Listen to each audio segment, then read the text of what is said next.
کہ ایسا کرنے پر اللہ تعالیٰ خاوند کو 2 ثواب دیتے ہیں، ایک اپنے غسل کا ثواب، ایک بیوی کے غسل کا ثواب۔ اسی طرح شادی شدہ زندگی میں انسان کی جسمانی ضرورت کا بھی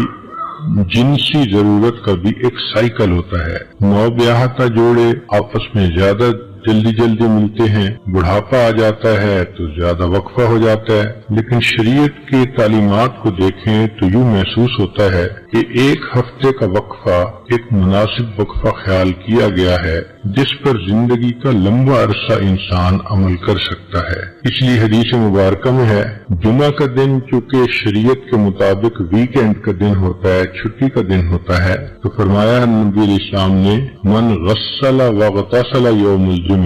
جو خاوند جمعہ کے دن خود بھی نہائے اور بیوی کو بھی نہلائے، تو اشارہ ہے کہ میاں بیوی آپس میں ملیں۔ ایک دوسری جگہ پر ہے کہ جو نہائے اور بیوی کی خوشبو لگائے، تو اس سے بھی اشارہ ملتا ہے کہ اس دن کا نہانا شریعت کی نظر میں صرف میل کچیل دور کرنا ہی نہیں بلکہ دل کے خیالات کو بھی پاکیزہ کرنا مقصود ہے۔ اس کے بعد پھر وہ بندہ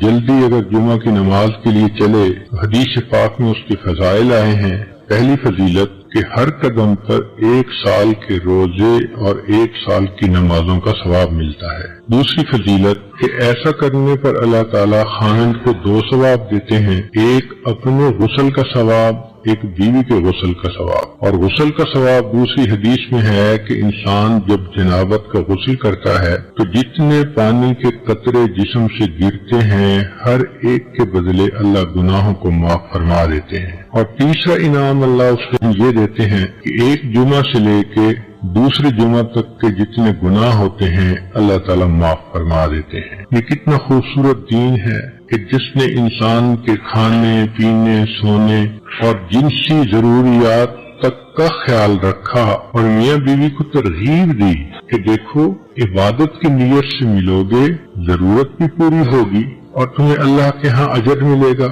اس کو کہتے ہیں ہم خرما و ہم ثواب، کھجور بھی کھاؤ اور ثواب بھی پاؤ۔ تو یہ انسان کی جو جنسی ضرورت ہے اس کا بھی ایک سائیکل ہے، جب ایک دفعہ یہ پوری ہو جاتی ہے تو پھر درمیان میں کچھ وقت ہوتا ہے